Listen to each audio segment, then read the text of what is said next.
welcome back to Pros on Production. We've been talking about the power of testimony videos, and this week we're going to talk about the power of a good story through testimony. That's right. So I would say that kind of everything gets summarized in this aspect of testimonials. At the end of the day, a testimonial is a good story. That's what it literally is. Lately, like the past few weeks, we've been talking about like the components of that, but that's what it comes down to. So it's a story that someone tells, and it's not you telling it. That's the first thing, right? It's anyone but you. It could be your employee, it could be a customer. Either one's fine, but they're telling a story.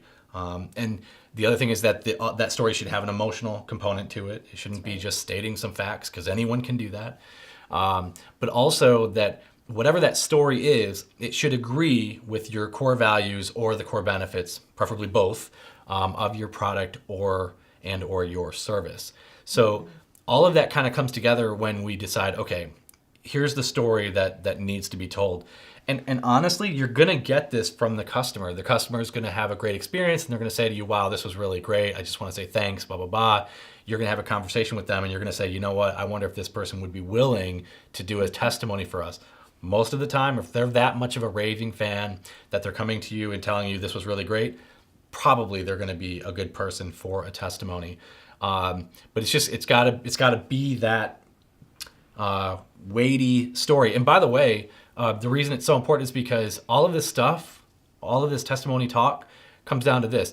Story is one of the best ways that people learn. That's what makes it memorable. One of the best ways for learning is, in teaching, in fact, is to tell a story for actual retention, or what do we call it? Just remembering the actual information. Yeah, a story matters because you can read words on a paper or up on a website, but when you take an actual person and add that emotion and just the look on their face, right?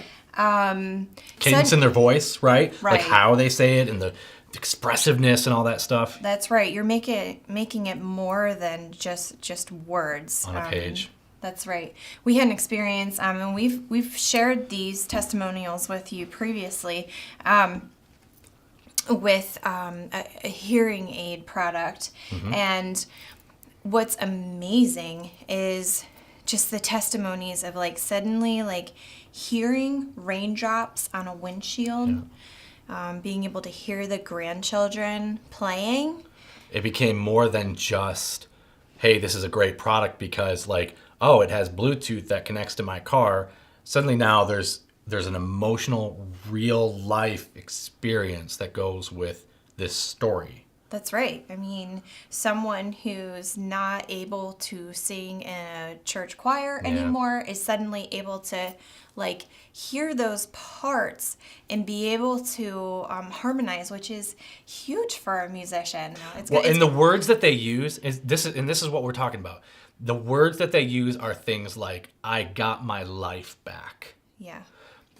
I'm sorry, but like when you're talking about like, oh, this has Bluetooth, and there's nothing wrong with that. There's nothing wrong, I'm making it sound like I have a problem with that. It's not that. My point is to kind of just to make contrast between a feature, which is nice, versus getting life back, which is, I mean, that speaks to the core value, the reason that that you do what you do, because honestly, like it changes lives. Yeah. Now, it's not always going to be that strong.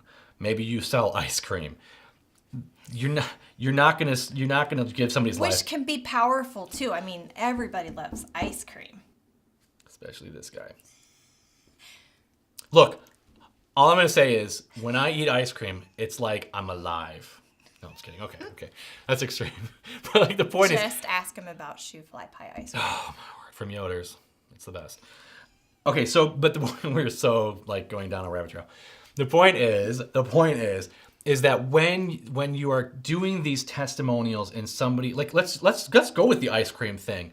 You're not just selling a bucket of frozen milk. That's physically what it is. But what you're doing is maybe you're creating memories. All of us have memories as a kid of having ice cream. That's what we're talking about. When somebody's giving a testimonial about your ice cream place, they should be talking about, man, this reminds me of when I was a kid.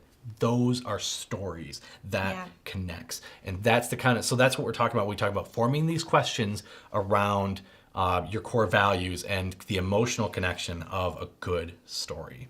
And it worked on me too, because I just remembered eating ice cream with my grandparents. So, right? There you go. I would say this, and this is the tip. This is what we're gonna. This is the last tip, and we're gonna kind of wrap up with this. That when you're, just remember that every story has three main components: a beginning, a middle, and an end. So just make sure that it has that. And it seems like it should go without saying, but so many people mess that up. What the problem was, how this solved the problem, and how your life is different since. It may not be a problem per se like that, but there should be something that was missing, or just the difficulty, the challenge, the issue, whatever. It can be really simple, and how this made it better or improved it or whatever, and how life is different as a result of that experience.